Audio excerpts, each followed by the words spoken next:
Good morning, Coloring Karoo.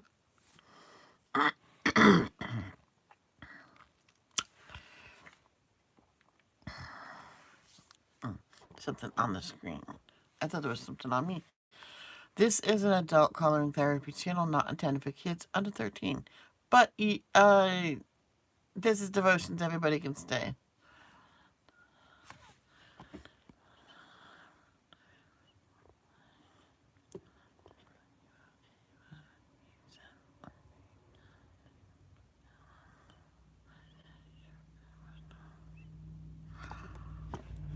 Izzy, you gotta be nice. Oh, you fuck.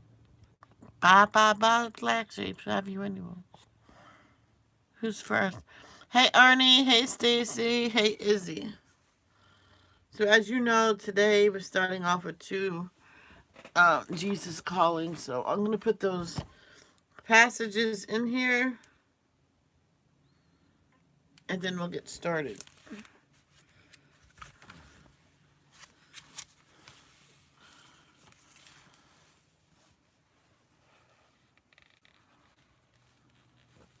What's my Blue Apron?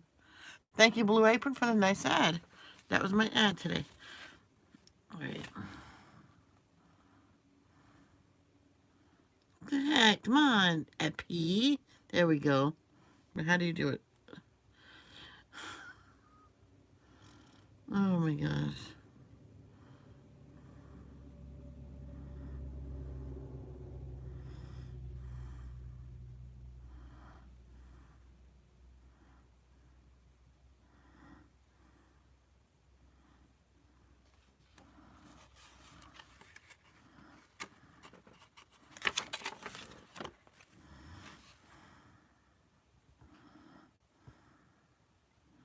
That is for the first one, and this one's for the second one.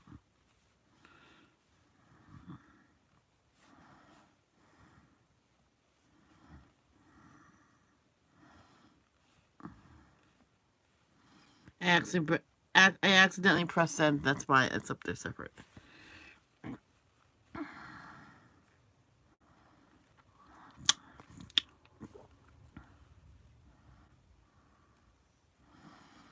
And here's the second one. And now I'll be out of the chat so I can play. There we go. So we'll do the May 4th first, obviously.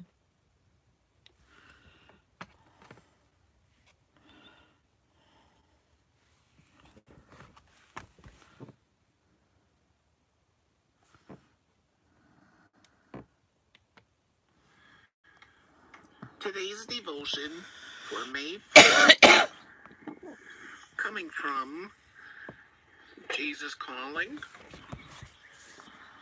and the wind just blew something over. Jesus lives. Oh, that's your backyard? I thought it was like a... And walking with the Creator.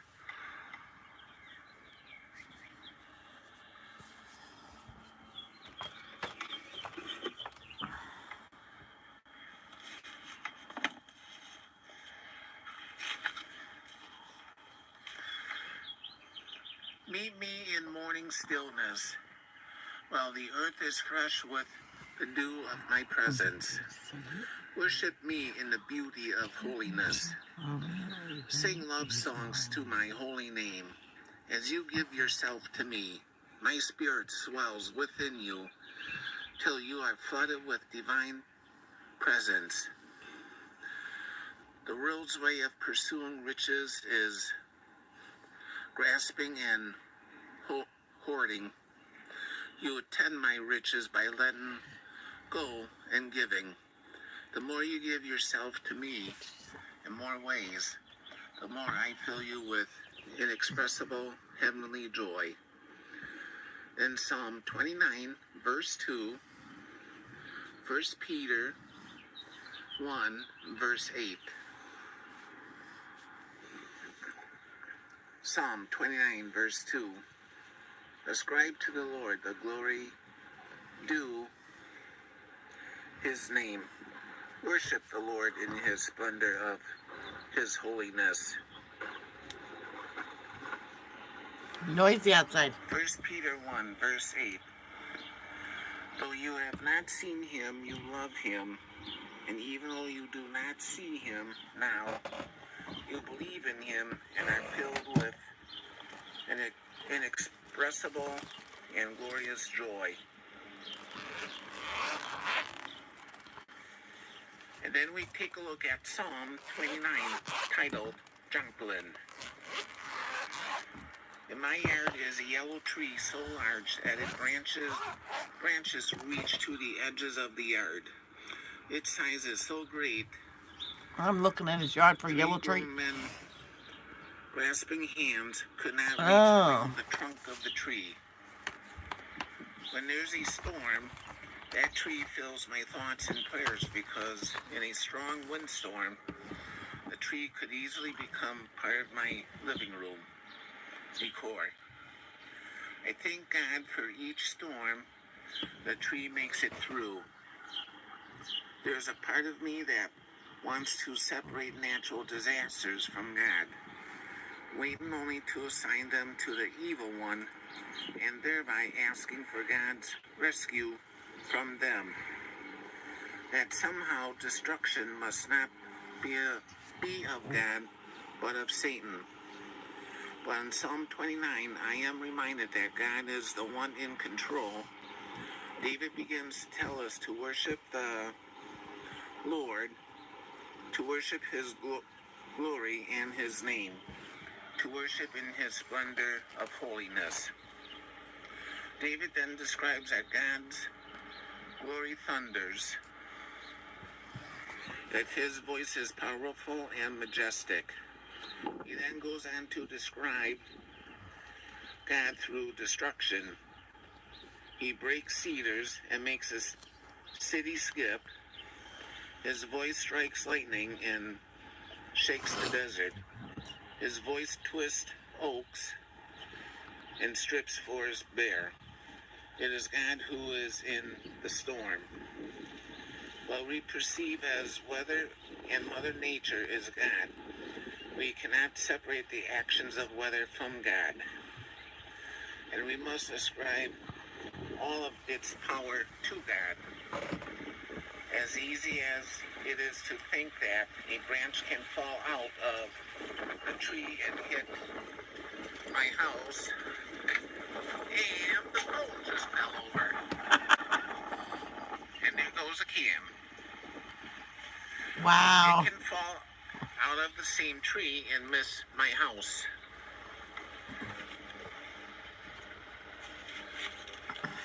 Fighting against the wind here. Everything is under God's authority. The glory of God is that he is in all things. Sickness and health, God is in control. Safety and fear, God is in control. Prosperity and poverty, God is in control. Good and bad, God is in control.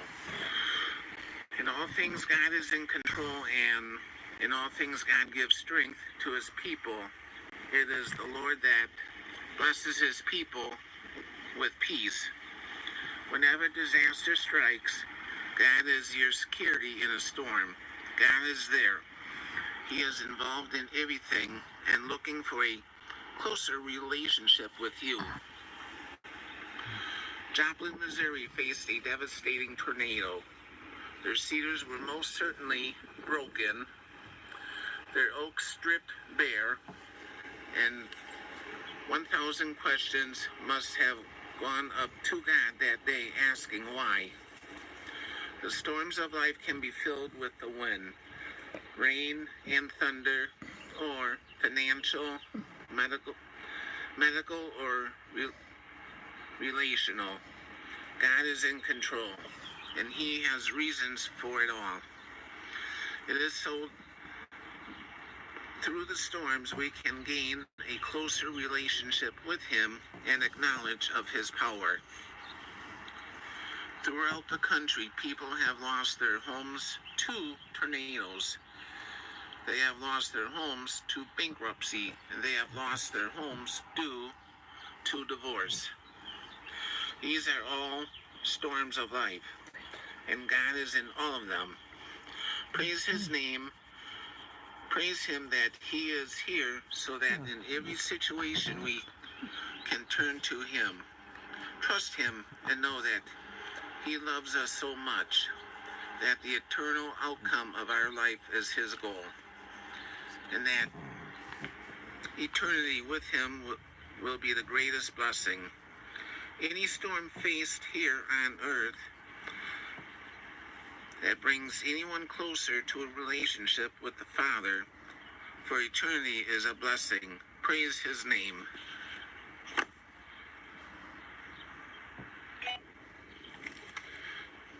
I am nearer than you dare believe, closer than the air you breathe. Usually, you're not conscious of being enveloped in the air because it is invisible and constantly available to you. Similarly, my unseen presence is a constant in your life, but you often fail to recognize me. This leaves you vulnerable to loneliness. If you could always recognize my presence, you would never feel lonely again. I deeply desire for you to experience my nearness and the peaceful contentment it brings. More constantly, there is a close connection between feeling lonely and being unaware of my presence. This is an age-old problem when the patriarch Jacob was in a barren place, far from his family. He was quite conscious of his isolation. However, I poured out my presence upon him in the form of a glorious dream. Something fell, I don't know what. When Jacob awoke, he responded, "Surely the Lord is in this place, and I was not aware of it." You may have noticed you can feel isolated even when you are with other people. The only thing that can adequately fill the gaps of isolation is awareness of my abiding presence. Not only am I constantly with you, but I am also within you, in the inner recess of your heart and mind. My knowledge of you is picture perfect, and it is framed in unconditional love. Let feelings of loneliness remind you of your need to seek my face. Come to me with your ever so human emptiness, and my divine presence will fill you with life to the full. In my integrity, you uphold me and set me in your presence forever. Psalm 41, verse 12. When Jacob awoke from his sleep, he thought, "Surely the Lord is in this place." And I was not aware of it. Genesis 28, verse 16. "O Lord, you have searched me, and you know me. You know when I sit and when I rise. You perceive my thoughts from afar." Psalm 139, verse 1 and 2. "The thief comes only to steal and kill and destroy. I have come that may have life and have it all to the full." John 10, verse 10. And that's today's devotion for May 4th, coming from wherever the books fell to. Jesus Calling. Jesus Lives.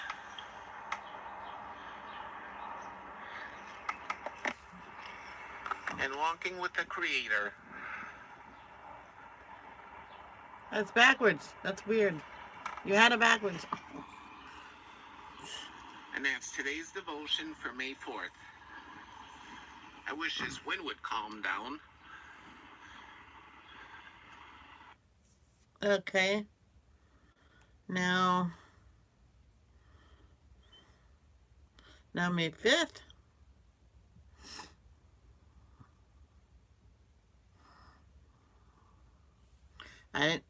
We didn't read it yesterday, so that's why we were doing it today.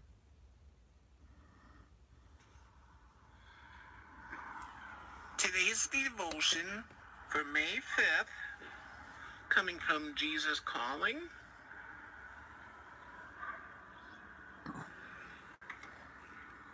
Yeah, and Jesus lives. Oh.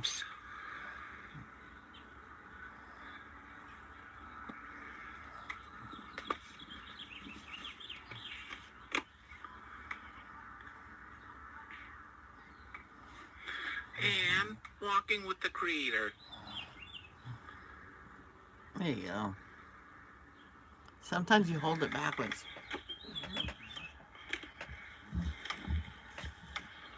Ugh.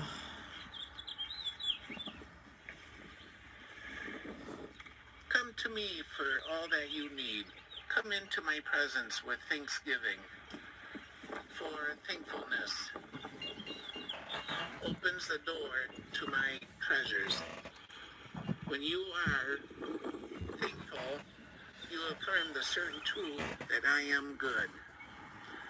I am light, in whom there is no darkness at all. The assurance that I am eternally good meets your basic need for security. Your life is not subject to the whims of a sin-stained deity. Relax and acknowledge that the one who controls your life is totally trustworthy. Come to me with confident expectation. There's nothing you need that I cannot provide. And Psalm 95, verse 2, 1 John 1, verse 5. Psalm 95, verse 2. Let us come before him with thanksgiving and extol him with music and song. 1 John 1, verse 5. This is the message we have heard from him and declare to you. God is light. In him there is no darkness at all. And then we take a look at Psalm 95, titled Future Plans. If you had a choice for your future, what would it look like? Would it look peaceful and restful, or would it be filled with threats and climates? We all would pick the peaceful future. There is, though, a road that leads to our future, and we are standing on it at this exact moment. With each step, the future becomes the present. So in your next step, it is the very future you are hoping for. When the Israelites were in the desert, leaving Egypt, they were on the road to their future. Each step brought them closer to the life of peace and rest they were looking for, to a place we all call the Promised Land. Along their journey, they chose each step and each action they took. Their actions were disobedient to God. So instead of getting closer and closer to the Promised Land, they were walking further and further into a life of threats and climates. They chose to walk so far down the road they did not honor God, that God gave them over to their disobedient hearts and allowed them to wander down the road for 40 years. The people's hearts had gone away. Their undirected hearts had them making choices that led them further and further away from God. By the end of the 40 years in the desert, this when?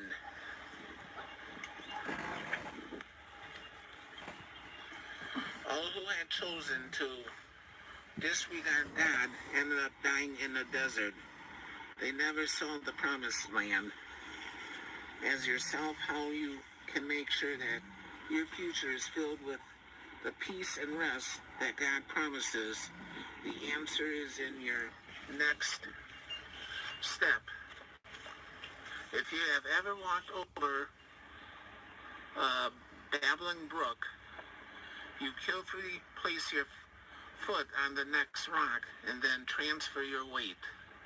Your desire is not to slip off the rock and get wet or hurt.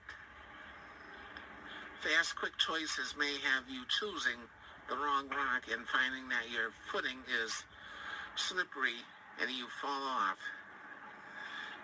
If you were cautious and your steps were well placed on a solid rock, you could make it to the other side of the brook without wet socks. And again, or getting hurt. Today is the same. Each step you take, each choice you make, needs to be placed on the solid rock of Jesus Christ. Your choices should be those that honor and glorify Him. Your future, which becomes your present, and your very next step should be the one that follows after Him. We can learn from the mistakes the Israelites made in the desert and direct our lives not to mirror theirs. God has a promised land for you, one filled with peace and rest. Direct your future by taking every precaution to stay firmly planted on God's Word and place each step on the solid foundation found only in Jesus Christ. It is there you will find the peace and rest you have been looking for.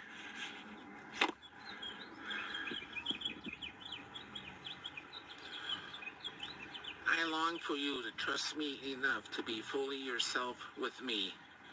When you are real with me, I am able to bring out the best in you, the very gifts I planted in your soul.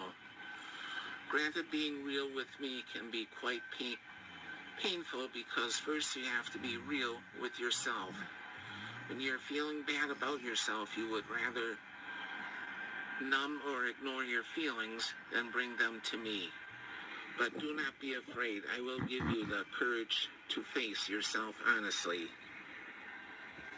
The best way to face yourself is to remember you are constantly clothed in my robe of righteousness. I have no illusions about lies beneath the pristine garment of salvation. Nonetheless, I take great delight in you. I even rejoice over you with singing. Open yourself up to my unfailing love. Talk with me about whatever is bothering you. Experience your pain in the light of my loving presence. In this brilliant light, you can consider your woeful condition without despair, for the assurance of my love provides hope. And a bee just landed. Shoot! It won't hurt you. I'll need to get stung.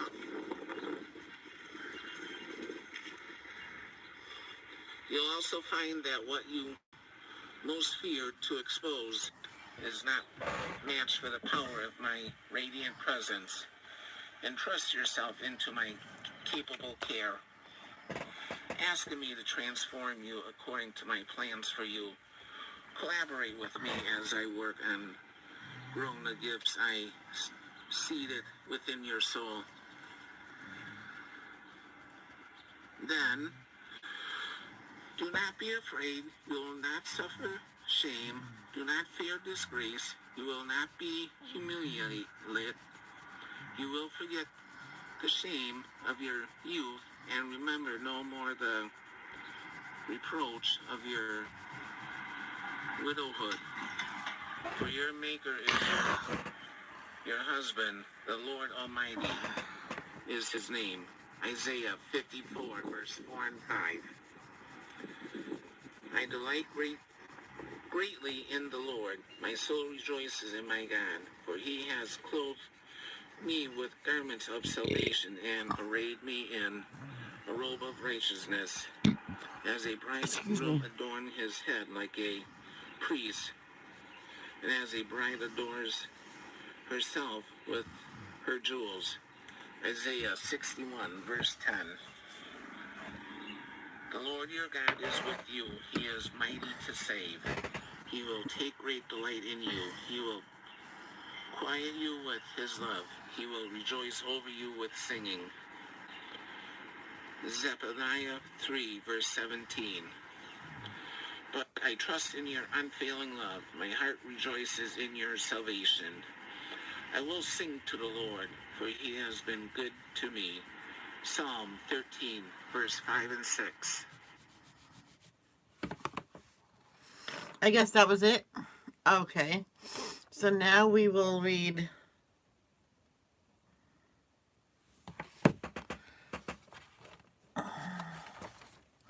See where we left off.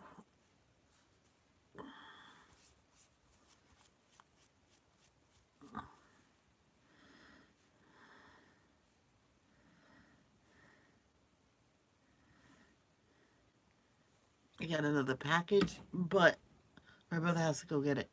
And whenever he gets it, he gets it. Yeah, that's fine with me. Let's see how many I have.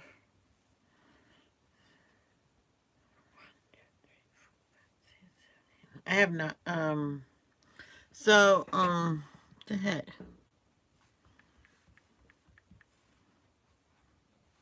Oh, I thought I went to my channel already. I guess I didn't.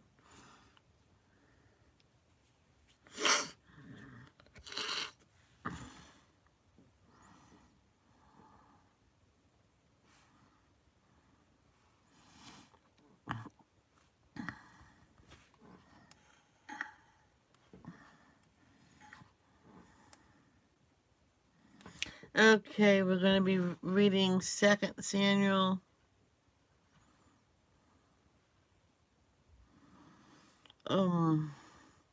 17 through 24 chapters. Here we go.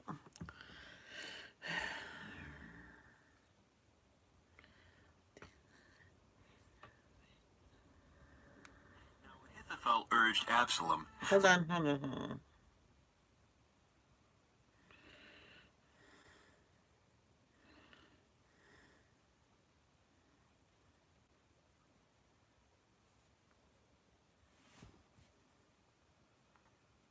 Chapter 17. Now Ahithophel urged Absalom, "Let me choose 12,000 men to start out after David tonight. I will catch up with him while he is weary and discouraged. He and his troops will panic, and everyone will run away. Then I will kill only the king, and I will bring all the people back to you as a bride returns to her husband.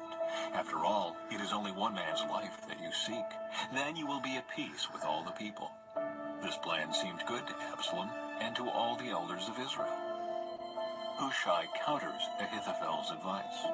But then Absalom said, "Bring in Hushai the Archite. Let's see what he thinks about this."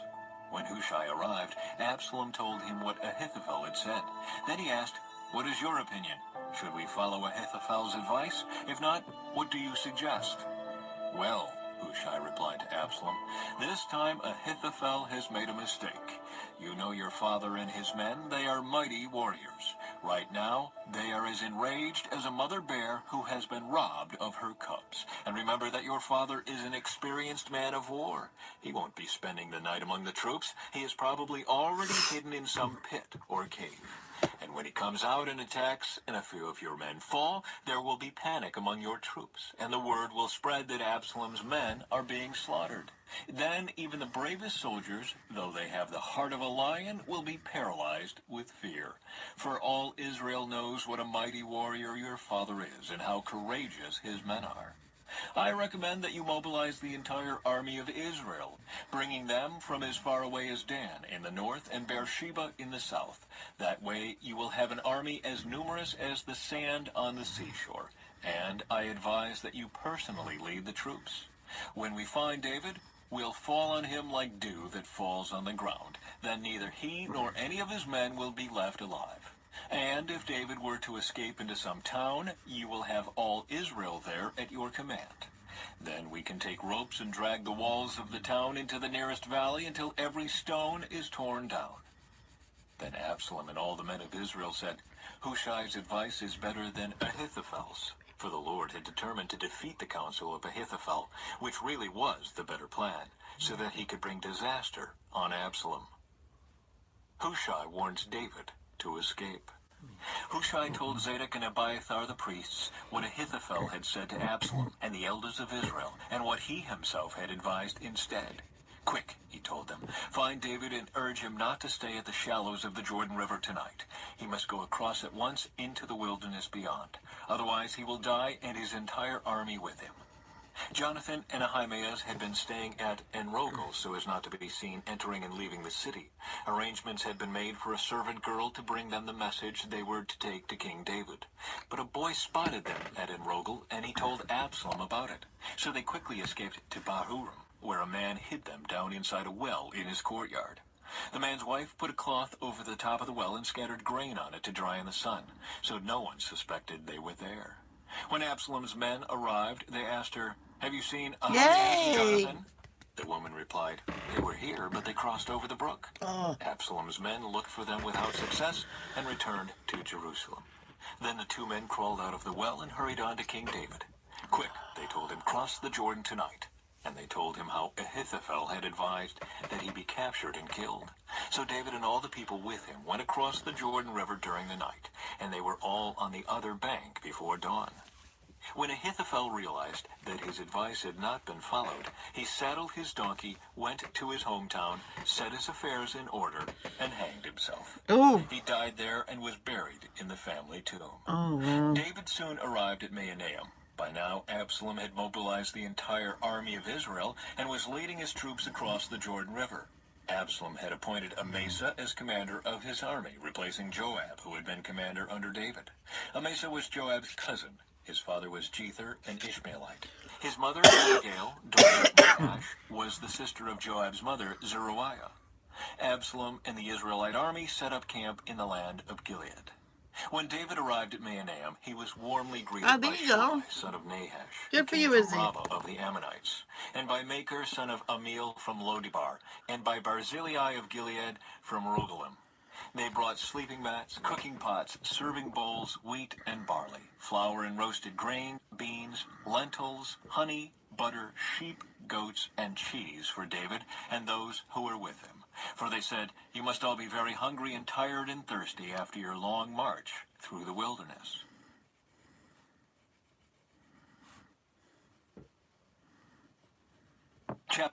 Chapter 18. Absalom's defeat and death. David now mustered the men who were with him and appointed generals and captains to lead them. He sent the troops out in 3 groups, placing one group under Joab, one under Joab's brother Abishai, son of Zeruiah, and one under Ittai, the man from Gath. The king told his troops, "I am going out with you." But his men objected strongly. "You must not go," they urged. "If we have to turn and run, and even if half of us die, it will make no difference to Absalom's troops. They will be looking only for you. You are worth 10,000 of us, and it is better that you stay here in the town and send help if we need it." "If you think that's the best plan, I'll do it," the king answered. So he stood alongside the gate of the town as all the troops marched out in groups of hundreds and of thousands. And the king gave this command to Joab, Abishai, and Ittai: "For my sake, deal gently with young Absalom." And all the troops heard the king give this order to his commanders. So the battle began in the forest of Ephraim, and the Israelite troops were beaten back by David's men. There was a great slaughter that day, and 20,000 men laid down their lives. The battle raged all across the countryside, and more men died because of the forest than were killed by the sword. During the battle, Absalom happened to come upon some of David's men. He tried to escape on his mule, but as he rode beneath the thick branches of a great tree, his hair got caught in the tree. His mule kept going and left him dangling in the air. One of David's men saw what had happened and told Joab, "I saw Absalom dangling from a great tree." "What?" Joab demanded. You saw him there and didn't kill him? I would have rewarded you with 10 pieces of silver and a hero's belt. I would not kill the king's son for even 1,000 pieces of silver, the man replied to Joab. We all heard the king say to you and Abishai and Ittai, for my sake, please spare young Absalom. And if I had betrayed the king by killing his son, and the king would certainly find out who did it, you yourself would be the first to abandon me. Enough of this nonsense, Joab said. Then he took 3 daggers and plunged them into Absalom's heart as he dangled, still alive, in the great tree. 10 of Joab's young armor-bearers then surrounded Absalom. God, they're mean and killed back him. then. Sheesh. Then Joab blew the ram's horn, and his men returned from chasing the army of Israel.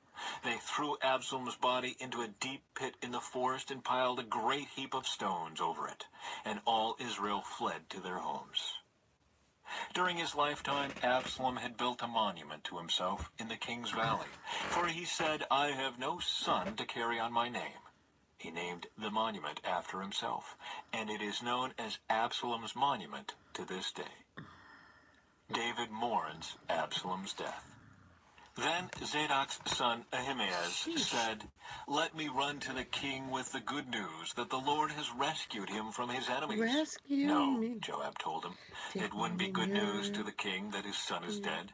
You can be my messenger another time, but not today.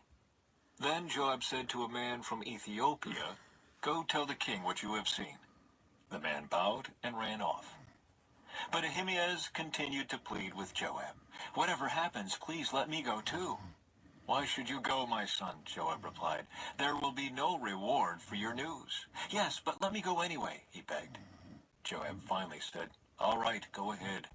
So Ahimaaz took the less demanding route by way of the plain and ran to Mahanaim ahead of the Ethiopian. While David was sitting between the inner and outer gates of the town, the watchman climbed to the roof of the gateway by the wall. As he looked, he saw a lone man running toward them. He shouted the news down to David, and the king replied, If he is alone, he has news. As the messenger came closer, the watchman saw another man running toward them. He shouted down, Here comes another one. The king replied, He also will have news. The first man runs like Ahimaaz, son of Zadok, the watchman said. He is a good man and comes with good news, the king replied.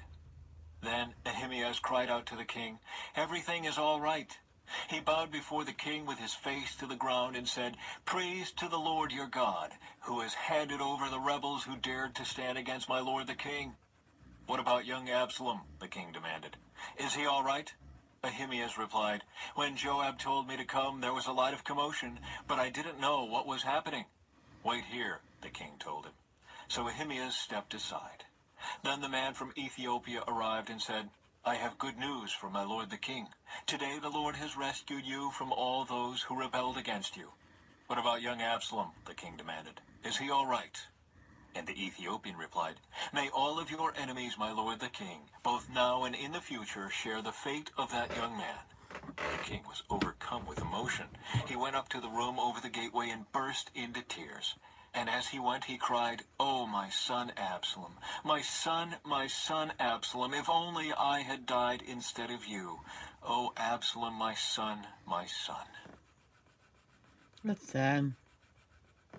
Why would anybody just kill Chapter somebody? 19. Joab rebukes the king. I don't Word get it. soon reached Joab that the king was weeping and mourning for Absalom. As all the people heard of the king's deep grief for his son, the joy of that day's victory was turned into deep sadness. They crept back into the town that day as though they were ashamed and had deserted in battle. The Ah, king covered his face with his hands and kept on crying, Oh, my son, Absalom! Oh, Absalom, my son, my son! Then Joab went to the king's room and said to him, We saved your life today, and the lives of your sons, your daughters, and your wives and concubines. Yet you act like this, making us feel ashamed of ourselves. You seem to love those who hate you and hate those who love you. You have made it clear today that your commanders and troops mean nothing to you. It seems that if Absalom had lived and all of us had died, you would be pleased. Now, go out there and congratulate your troops, for I swear by the Lord that if you don't go out, not a single one of them will remain here tonight. Then you will be worse off than ever before. So the king went out and took his seat at the town gate. And as the news spread throughout the town that he was there, everyone went to him. Meanwhile, the Israelites who had supported Absalom fled to their homes. And throughout all the tribes of Israel, there was much discussion and argument going on. The people were saying, "The king rescued us from our enemies and saved us from the Philistines, but Absalom chased him out of the country. Now Absalom, whom we anointed to rule over us, is dead. Why not ask David to come back and be our king again?" Then King David sent Zadok and Abiathar the priests to say to the elders of Judah, "Why are you the last ones to welcome back the king into his palace? For I have heard that all Israel is ready. You are my relatives, my own tribe, my own flesh and blood. So why are you the last ones to welcome back the king?" And David told them to tell Amasa, "Since you are my own flesh and blood, like Joab, may God strike me and even kill me if I do not appoint you as commander of my army in his place." Then Amasa convinced all the men of Judah, and they responded unanimously. They sent word to the king, "Return to us and bring back all who are with you." David's return to Jerusalem. So the king started back to Jerusalem. And when he arrived at the Jordan River, the people of Judah came to Gilgal to meet him and escort him across the river. Shimei, son of Gera, the man from Bahurim in Benjamin, hurried across with the men of Judah to welcome King David. 1,000 other men from the tribe of Benjamin were with him, including Ziba, the chief servant of the house of Saul, and Ziba's 15 sons and 20 servants. They rushed down to the Jordan to meet the king. They crossed the shallows of the Jordan to bring the king's household across the river, helping him in every way they could. David's mercy to Shimei. As the king was about to cross the river, Shimei fell down before him. "My lord the king, please forgive me," he pleaded. "Forget the terrible thing your servant did when you left Jerusalem. May the king put it out of his mind. I know how much I sinned. That is why I have come here today, the very first person in all Israel to greet my lord the king." Then Abishai, son of Zeruiah, said, "Shimei should die, for he cursed the Lord's anointed king." "Who asked your opinion, you sons of Zeruiah?" David exclaimed. "Why have you become my adversary today? This is not a day for execution, but for celebration. Today I am once again the king of Israel." Then, turning to Shimei, David vowed, "Your life will be spared." David's kindness to Mephibosheth. Now Mephibosheth, Saul's grandson, came down from Jerusalem to meet the king. He had not cared for his feet, trimmed his beard, or washed his clothes since the day the king left Jerusalem. "Why didn't you come with me, Mephibosheth?" the king asked him. Mephibosheth replied, "My lord the king, my servant Ziba deceived me. I told him, 'Saddle my donkey so I can go with the king, for as you know I am crippled.'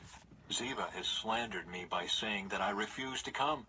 But I know that my lord the king is like an angel of God, so do what you think is best. All my relatives and I could expect only death from you, my lord.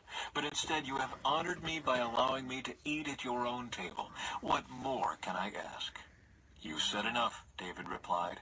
"I've decided that you and Ziba will divide your land equally between you." "Give him all of it," Mephibosheth said. "I am content just to have you safely back again, my lord the king." David's kindness to Barzillai. Barzillai of Gilead had come down from Rogelim to escort the king across the Jordan. He was very old, about 80, and very wealthy. He was the one who had provided food for the king during his stay in Mahanaim. "Come across with me and live in Jerusalem," the king said to Barzillai. "I will take care of you there." "No," he replied. "I am far too old to go with the king to Jerusalem. I am 80 years old today, and I can no longer enjoy anything. Food and wine are no longer tasty, and I cannot hear the singers as they sing. I would only be a burden to my lord the king.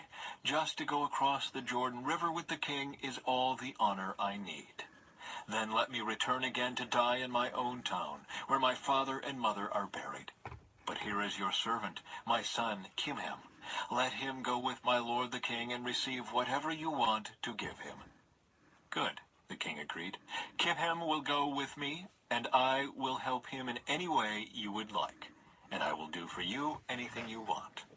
So all the people crossed the Jordan with the king. After David had blessed Barzillai and kissed him, Barzillai returned to his own home. The king then crossed over to Gilgal, taking Kimham with him. All the troops of Judah and half the troops of Israel escorted the king, on his way. An argument over the king. But all the men of Israel complained to the king, "The men of Judah stole the king and didn't give us the honor of helping take you, your household, and all your men across the Jordan." The men of Judah replied, "The king is one of our own kinsmen. Why should this make you angry? We haven't eaten any of the king's food or received any special favors." "But there are 10 tribes in Israel," the others replied, "so we have 10 times as much right to the king as you do. What right do you have to treat us with such contempt? Weren't we the first to speak of bringing him back to be our king again?" The argument continued back and forth, and the men of Judah spoke even more harshly than the men of Israel.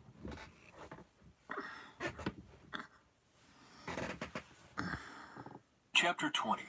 The Revolt of Sheba. There happened to be a troublemaker there named Sheba, son of Bichri, a man from the tribe of Benjamin. Sheba blew a ram's horn and began to chant, "Down with the dynasty of David. We have no interest in the son of Jesse. Come on, you men of Israel, back to your homes." So all the men of Israel deserted David and followed Sheba, son of Bichri. But the men of Judah stayed with their king and escorted him from the Jordan River to Jerusalem. When David came to his palace in Jerusalem, he took the 10 concubines he had left to look after the palace and placed them in seclusion. Their needs were provided for, but he no longer slept with them.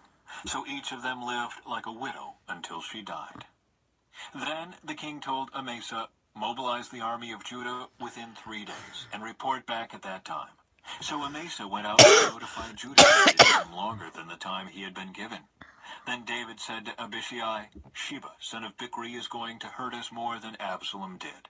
Quick, take my troops and chase after him before he gets into a fortified town where we can't reach him." So Abishai and Joab, together with the king's bodyguard and all the mighty warriors, set out from Jerusalem to go after Sheba. As they arrived at the great stone in Gibeon, Amasa met them. Joab was wearing his military tunic with a dagger strapped to his belt. As he stepped forward to greet Amasa, he slipped the dagger from its sheath. "How are you, my cousin?" Joab said, and took him by the beard with his right hand as though to kiss him. Amasa didn't notice the dagger in his left hand, and Joab stabbed him in the stomach with it so that his insides gushed out onto the ground. Joab did not need to strike again, and Amasa soon died. Joab and his brother Abishai left him lying there and continued after Sheba. One of Joab's young men shouted to Amasa's troops, "If you are for Joab and David, come and follow Joab." But Amasa lay in his blood in the middle of the road, and Joab's man saw that everyone was stopping to stare at him. So he pulled him off the road into a field and threw a cloak over him. With Amasa's body out of the way, everyone went on with Joab to capture Sheba, son of Bichri. Meanwhile, Sheba traveled through all the tribes of Israel and eventually came to the town of Abel-Beth-Maacah. All the members of his own clan, the Bichrites, assembled for battle and followed him into the town. When Joab's forces arrived, they attacked Abel-Beth-Maacah. They built a siege ramp against the town's fortifications and began battering down the wall. But a wise woman in the town called out to Joab, "Listen to me, Joab. Come over here so I can talk to you." As he approached, the woman asked, "Are you Joab?" "I am," he replied. So she said, "Listen carefully to your servant." "I'm listening," he said. Then she continued, "There used to be a saying, if you want to settle an argument, ask advice at the town of Abel. I am one who is peace-loving and faithful in Israel, but you are destroying an important town in Israel. Why do you want to devour what belongs to the Lord?"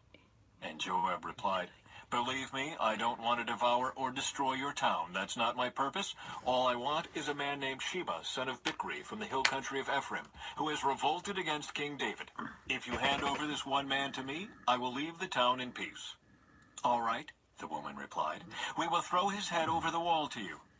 Then the woman went to all the people with her wise advice, and they cut off Sheba's head and threw it out to Joab.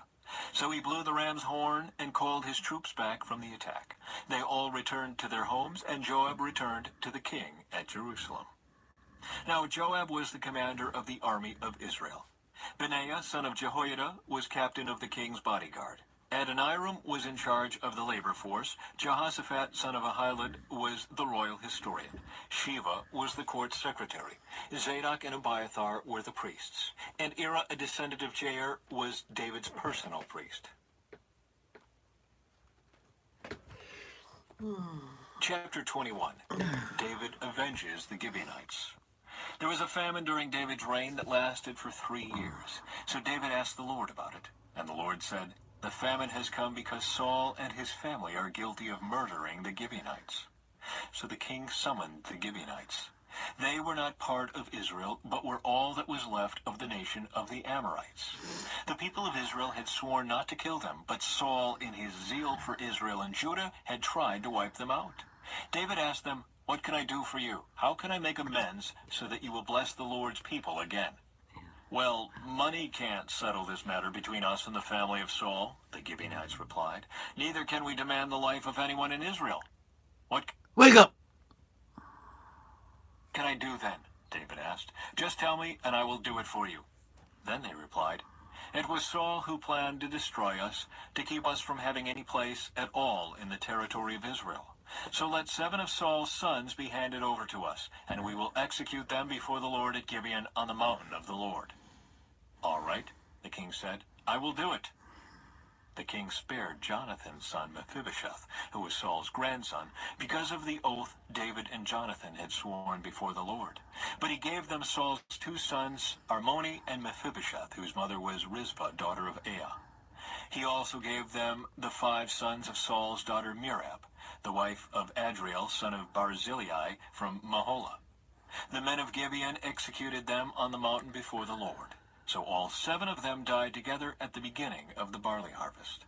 Then Rizpah, daughter of Aiah, the mother of 2 of the men, spread burlap on a rock and stayed there the entire harvest season. She prevented the scavenger birds from tearing at their bodies during the day and stopped wild animals from eating them at night. When David learned what Rizpah, Saul's concubine, had done, he went to the people of Jabesh-Gilead and retrieved the bones of Saul and his son Jonathan. When the Philistines had killed Saul and Jonathan on Mount Gilboa, the people of Jabesh-Gilead stole their bodies from the public square of Bethshan, where the Philistines had hung them. So David obtained the bones of Saul and Jonathan, as well as the bones of the men the Gibeonites had executed. Then the king ordered that they bury the bones in the tomb of Kish, Saul's father, at the town of Zelah in the land of Benjamin. After that, God ended the famine in the land. Battles against Philistine giants. Once again, the Philistines were at war with Israel. And when David and his men were in the thick of battle, David became weak and exhausted. Ishbi-Benob was a descendant of the giants. His bronze spearhead weighed more than 7 pounds, and he was armed with a new sword. He had cornered David and was about to kill him. But Abishai, son of Zeruiah, came to David's rescue and killed the Philistine. Then David's men declared, "You are not going out to battle with us again. Why risk snuffing out the light of Israel?" After this, there was another battle against the Philistines at Gob. As they fought, Sibbecai from Husha killed Saph, another descendant of the giants. During another battle at Gob, Elhanan, son of Jair from Bethlehem, killed the brother of Goliath of Gath. The handle of his spear was as thick as a weaver's beam. In another battle with the Philistines at Gath, they encountered a huge man with 6 fingers on each hand and 6 toes on each foot, 24 in all, who was also a descendant of the giants. But when he defied and taunted Israel, he was killed by Jonathan, the son of David's brother Shimei. These 4 Philistines were descendants of the giants of Gath, but David and his warriors killed them.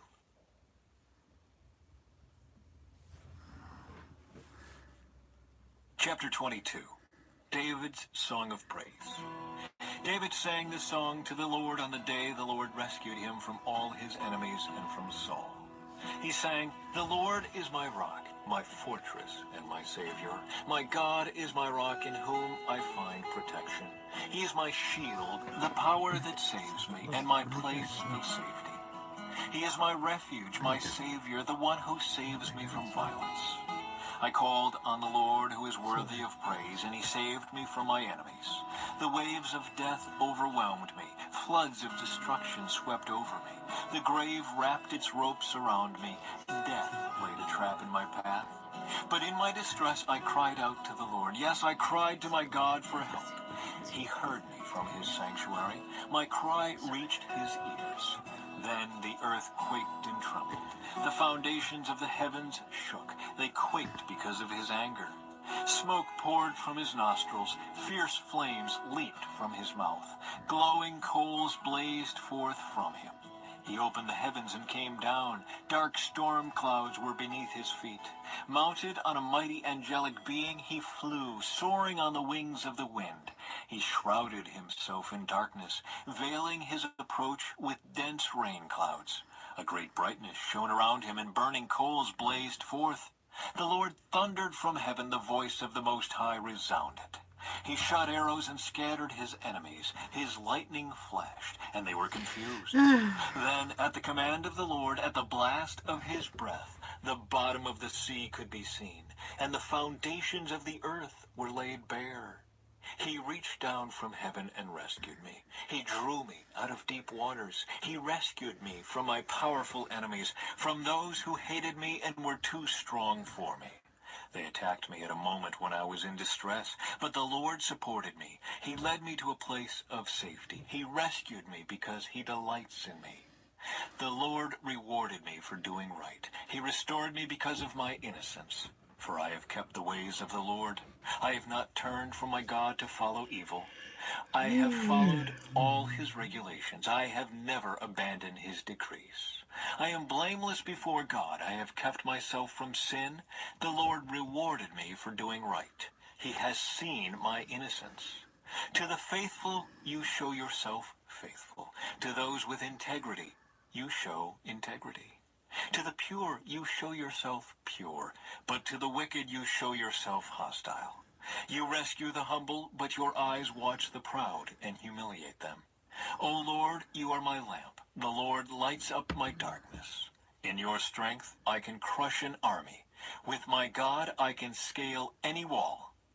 God's way is perfect. All the Lord's promises prove true. He is a shield for all who look to him for protection. For who is God except the Lord? Who but our God is a solid rock? God is my strong fortress, and he makes my way perfect. He makes me as sure-footed as a deer, enabling me to stand on mountain heights. He trains my hands for battle. He strengthens my arm to draw a bronze bow. You have given me your shield of victory. Your help has made me great. You have made a wide path for my feet to keep them from slipping. I chased my enemies and destroyed them. I did not stop until they were conquered. I consumed them. I struck them down so they did not get up. They fell beneath my feet. You have armed me with strength for the battle. You have subdued my enemies under my feet. You placed my foot on their necks. I have destroyed all who hated me. They looked for help, but no one came to their rescue. They even cried to the Lord, but he refused to answer. I ground them as fine as the dust of the earth. I trampled them in the gutter like dirt. You gave me victory over my accusers. You preserved me as the ruler over nations. People I don't even know now serve me. Foreign nations cringe before me. As soon as they hear of me, they submit. They all lose their courage and come trembling from their strongholds. The Lord lives. Praise to my rock. May God, the rock of my salvation, be exalted. He is the God who pays back those who harm me. He brings down the nations under me and delivers me from my enemies. You hold me safe beyond the reach of my enemies. You save me from violent opponents. For this, O Lord, I will praise you among the nations. I will sing praises to your name. You give great victories to your king. You show unfailing love to your anointed, to David and all his descendants forever.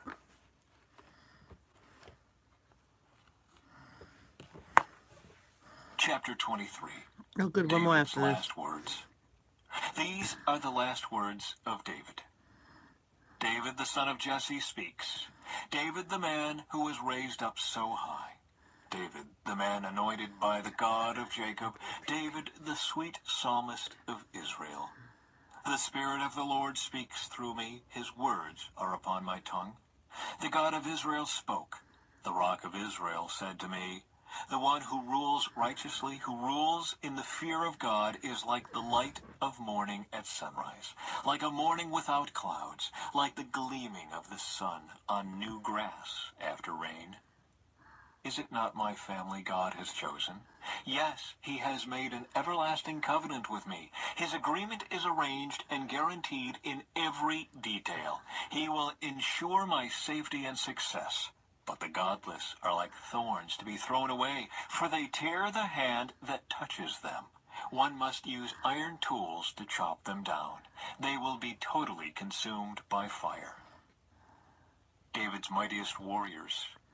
These are the names of David's mightiest warriors. The first was Jashobeam the Hakmonite, who was the leader of the three mightiest warriors among David's men. He once used his spear to kill 800 enemy warriors in a single battle. Next in rank among the three was Eleazar son of Dodai, a descendant of Ahoah. Once Eleazar and David stood together against the Philistines when the entire Israelite army had fled. He killed Philistines until his hand was too tired to lift his sword, and the Lord gave him a great victory that day. The rest of the army did not return until it was time to collect the plunder. Next in rank was Shammah son of Agi from Harar. One time the Philistines gathered at Lehi and attacked the Israelites in a field full of lentils. The Israelite army fled, but Shammah held his ground in the middle of the field and beat back the Philistines. So the Lord brought about a great victory. Once, during the harvest, when David was at the cave of Adullam, the Philistine army was camped in the valley of Rephaim. The three, who were among the 30, an elite group among David's fighting men, went down to meet him there. David was staying in the stronghold at the time, and a Philistine detachment had occupied the town of Bethlehem. David remarked longingly to his men, "Oh, how I would love some of that good water from the well by the gate in Bethlehem." So the three broke through the Philistine lines, drew some water from the well by the gate in Bethlehem, and brought it back to David. But he refused to drink it. Instead, he poured it out as an offering to the Lord. "The Lord forbid that I should drink this," he exclaimed. "This water is as precious as the blood of these men who risked their lives to bring it to me." So David did not drink it. These are examples of the exploits of the three. David's 30 mighty men. Abishai, son of Zeruiah, the brother of Joab, was the leader of the 30. He once used his spear to kill 300 enemy warriors in a single battle. It was by such feats that he became as famous as the three. Abishai was the most famous of the 30 and was their commander, though he was not one of the three. There was also Benaiah, son of Jehoiada, a valiant warrior from Kabzeel. He did many heroic deeds, which included killing 2 champions of Moab. Another time, on a snowy day, he chased a lion down into a pit and killed it. Once, armed only with a club, he killed a great Egyptian warrior who was armed with a spear. Benaiah wrenched the spear from the Egyptian's hand and killed him with it. Deeds like these made Benaiah as famous as the 3 mightiest warriors. He was more honored than the other members of the 30, though he was not one of the 3. And David made him captain of his bodyguard. Other members of the 30 included Asahel, Joab's brother, Elhanan, son of Dodo from Bethlehem, Shammah from Herod, Elika from Herod, Helez from Pelon, Ira son of Ikish from Tekoa, Abiezer from Anathoth, Sibbecai from Husha, Zalmon from Ahoah, Maharai from Netophah, Heled son of Baanah from Netophah, Ithai son of Ribai from Gibeah in the land of Benjamin, Benaiah from Pirathon, Hurai from Nael-Gaash, Abi-Alban from Arabah, Asmaveth from Bahurim, Eliabah from Shaalbon, the sons of Jashan, Jonathan son of Shagi from Harar, Ahiam son of Shear from Haar, Eliphalet son of Ahasbai from Maacah, Eliam son of Ahithophel from Gilo, Hezro from Carmel, Pearai from Arba, Igal son of Nathan from Zobah, Bani from Gad, Zelik from Ammon, Naharai from Beeroth, Joab's armor-bearer, Ira from Jatir, Gareb from Jatir, Uriah the Hittite. There were 37 in all. Wow. Chapter 24. Last David one, guys. takes a census. Once again, the anger of the Lord burned against Israel, and he caused David to harm them by taking a census. "Go and count the people of Israel and Judah," the Lord told him. So the king said to Joab and the commanders of the army, take a census of all the tribes of Israel, from Dan in the north to Beersheba in the south, so I may know how many people there are." But Joab replied to the king, "May the Lord your God let you live to see 100 times as many people as there are now. But why, my lord the king, do you want to do this?" But the king insisted that they take the census. So Joab and the commanders of the army went out to count the people of Israel. First, they crossed the Jordan and camped at Aror, south of the town in the valley, in the direction of Gad. Then they went on to Jazer, then to Gilead in the land of Tadim-Hadshi, and to Dan-Jain, and around to Sidon. Then they came to the fortress of Tyre, and all the towns of the Hivites and Canaanites. Finally, they went south to Judah as far as Beersheba. Having gone through the entire land for 9 months and 20 days, they returned to Jerusalem. Joab reported the number of people to the king. There were 800,000 capable warriors in Israel who could handle a sword, and 500,000 in Judah. Judgment for David's sin. But after he had taken the census, David's conscience began to bother him. And he said to the Lord, "I have sinned greatly by taking this census. Please forgive my guilt, Lord, for doing this foolish thing." The next morning, the word of the Lord came to the prophet Gad, who was David's seer. This was the message. "Go and say to David, this is what the Lord says. I will give you 3 choices. Choose one of these punishments, and I will inflict it on you." So Gad came to David and asked him, "Will you choose 3 years of famine throughout your land, 3 months of fleeing from your enemies, or 3 days of severe plague throughout your land? Think this over and decide what answer I should give the Lord who sent me." "I'm in a desperate situation," David replied to Gad. "But let us fall into the hands of the Lord, for his mercy is great. Do not let me fall into human hands." So the Lord sent a plague upon Israel that morning, and it lasted for 3 days. A total of 70,000 people died throughout the nation, from Dan in the north to Beersheba in the south. But as the angel was preparing to destroy Jerusalem, the Lord relented and said to the death angel, "Stop, that is enough." At that moment the angel of the Lord was by the threshing floor of Araunah the Jebusite. When David saw the angel, he said to the Lord, "I am the one who has sinned and done wrong, but these people are as innocent as sheep. What have they done? Let your anger fall against me and my family." David builds an altar. That day Gad came to David and said to him, "Go up and build an altar to the Lord on the threshing floor of Araunah the Jebusite." So David went up to do what the Lord had commanded him. When Araunah saw the king and his men coming toward him, he came and bowed before the king with his face to the ground. "Why have you come, my lord the king?" Araunah asked. David replied, "I have come to buy your threshing floor, and to build an altar to the Lord there, so that he will stop the plague." "Take it, my lord the king, and use it as you wish," Araunah said to David. "Here are oxen for the burnt offering, and you can use the threshing boards and ox yokes for wood to build a fire on the altar.